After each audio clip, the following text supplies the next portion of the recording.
اون عباس بپی صاحب تحریک انصاف کے سینئر رہنما ہمارے ساتھ موجود ہیں. بہت شکریہ اون صاحب، آپ نے وقت نکالا. یہ بتائیے گا سب سے پہلے کہ حال ہی میں ہم نے دیکھا کہ تحریک انصاف نے مولانا صاحب کے ساتھ متعدد جو ہے وہ ملاقاتیں بھی کی، لیکن ان ملاقاتوں کے بعد کل جو ہیں وہ صدر صاحب نے ان کے ساتھ ملاقات کی. تو اب آپ نے بھی دیکھا ہوگا کہ مختلف تاثر جو ہے وہ سامنے آ رہا ہے. یہ بھی کہا جا رہا ہے کہ شاید مولانا صاحب آپ کے ساتھ نہ چلیں لیکن وہ شاید حکومت کے ساتھ چلیں. تو کیا اس ملاقات کے بعد آپ کا کوئی مولانا صاحب سے رابطہ ہوا یا کیا خبریں ہیں؟ اعوذ باللہ من الشیطان الرجیم، بسم اللہ الرحمن الرحیم. دیکھیں، مولانا صاحب کی ایک اپنی پولیٹیکل جماعت ہے، اپنا ان کا مکتبہ فکر ہے، ان کی اپنی فین فالوئنگ ہے، اور وہ یقیناً پاکستان تحریک انصاف سے بہت مختلف ہے.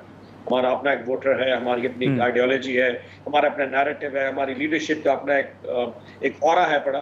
تو یقیناً ان دو جماعتوں میں کوئی کمپیرزن نہیں ہے. دو سیاسی جماعتیں ہم آپس میں ملے، ہماری متعدد بار ملاقاتیں ہوئیں، اور یقیناً مولانا صاحب کا اپنا جو مائنڈ سیٹ ہے وہ کسی بھی پولیٹیکل جماعت سے مل سکتے ہیں، پیپلز پارٹی سے ملنا چاہیں.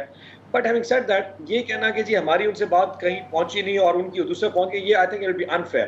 اس کی وجہ کہ وہ فیصلہ کرنے میں آزاد ہیں.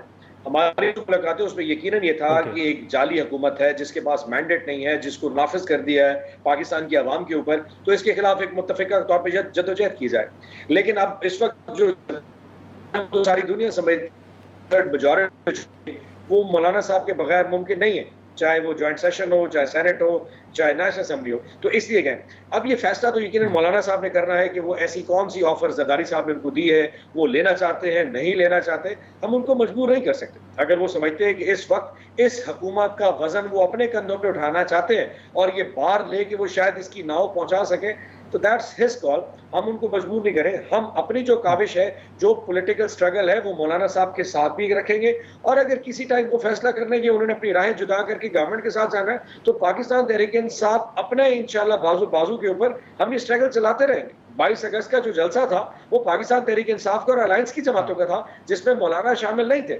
تو اگر ہم 8 ستمبر کو جب اسلام آباد میں جلسہ کرنے جا رہے ہیں، تو اگر مولانا صاحب نہ بھی ہوئے تو ہم اپنی طاقت کا مظاہرہ کریں گے اور انشاءاللہ دکھائیں گے کہ ہم اپنے بازو کے اوپر بہت کوئی بڑی پولیٹیکل سٹرگل چلا سکتے ہیں. سو یہ کہنا کہ مولانا کے اٹیچمنٹ کی وجہ سے شاید کوئی اپیول ہو، ایسا کچھ نہیں ہونے لگا. نہیں، لیکن اون صاحب یہ آپ نے جلسے کا ذکر کیا، تو کیا جو 8 سپٹمبر کو جو جلسہ ہونے جا رہا ہے اس میں شرکت کے لیے کیا مولانا صاحب کو دعوت دی گئی ہے؟